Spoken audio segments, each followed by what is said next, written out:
Here we go, Griff on a good set outside. Out the back with Colapinto, smooth off the bottom, hacks it off the top. Nice opening turn, sets up for a blazing second turn. Brings it all the way back down. A lot of leverage in those turns for Griffin Colapinto. Power as well as flexibility on display. It's great timing and great biomechanics with the body motion for Griffin Colapinto. Got into a nice rhythm on that wave. Yeah, really good rhythm on that, Kibes. A crazy airdrop, but let's check this thing out. Really good pace to this wave. Drives hard off the bottom, gets that tail release and slide off the top. And again, picks his moment. That one in particular was so crucial and just in that zone, like the wave started to cup out and Griff just kept that rail connected. The water angle here, this will show it even better. So watch this turn here.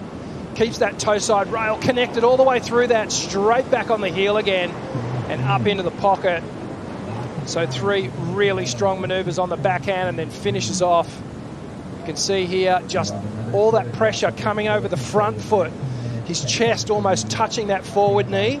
Watch, you'll see the technique again. De-weights off the tail, lets it drifts, and then that momentum of the body gets back onto the tail pad, drives off the bottom. Nice power hack for that third one. For Sean Thompson, who's incredibly close to his family. Here's what he did on the IC replay. Wow, so Jordy, big carve to start things off. Patiently waits. That second one just detonating off the top. Really critical part on the wave to execute that maneuver, and then just goes for that big lip line floater. And perhaps an ode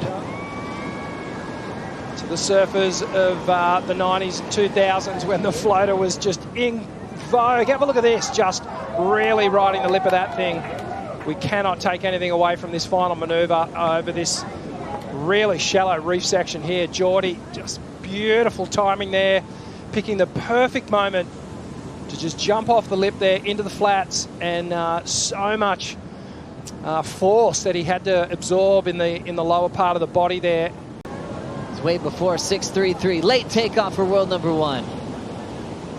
Dora into his first move, a nice clean top turn wrap in front of Griff. Lays into a big section. Perfect transition to lay it down again. Dora hustling to finish this thing up in the tube. It's just a little bit of a pocket vision there, but the man is in sync with the rhythm of Cloudbreak. His first time ever in the final 5. It's looking good. Let's check the replay here. And Yago had work to do. Instantly gets into a beautiful carve to start things off. Mixes it up, a little layback hack. I love how long he sat on that bottom turn. Critical step. Real aggressive angle change on that third turn there. Watch this. From the water angle, gets the layback hack. Sits on that bottom turn on the toe side rail. Gets an aggressive slide on that third turn. Right tight in the pocket, and lets go of it at the perfect time, but just generating all that speed off the bottom, Joe. And showing a lot of power and flair on that third turn. And then gets a little chandelier, just tucks up into the barrel, and then makes it out through the curtain, and the celebration there, so feeling it. Yeah, this is most definitely that shift in the generation, Copes. I agree. Here we go. Gets this one under priority. Pickles looking down the line, looking for a barrel, looking for that section to come through. Grabs the rail on the DHT, comes the funnel, spit out, and here comes Molly Picklum on the comeback right now. It's going to get much more severe after the score drops on the IC replay. Oh, you could just see, you knew what she was eyeing off. The tube queen is just eyeing off this section. She does such a good job at transferring all that weight forward just to really make sure she finds the exit there. She'd had a bunch of attempts in that title match 1. She couldn't find the exit. This was a great read, and it's just going to feel so good for her because, you know, she said she wanted to win in her way. I mean, this is the way she wants to do it, right? She wants to get tubed. The steam has to sort of, you cannot keep that same momentum. It's almost impossible, right? As we see Molly. Molly grabbing the rail, hollow pit right there that she's enjoying, extends that line, it spits her out. Winding up for a big closeout hammer, everything's working for Picklum.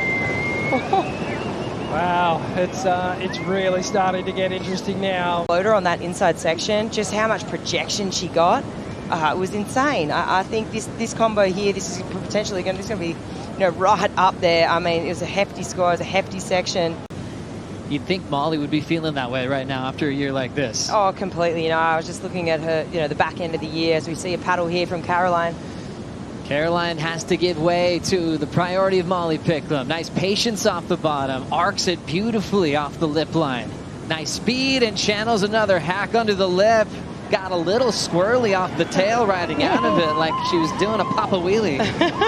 But she is in tune, so she survived, Flick. Yeah, she's found the magic right now. I think, she is sticking a glue to this board this afternoon.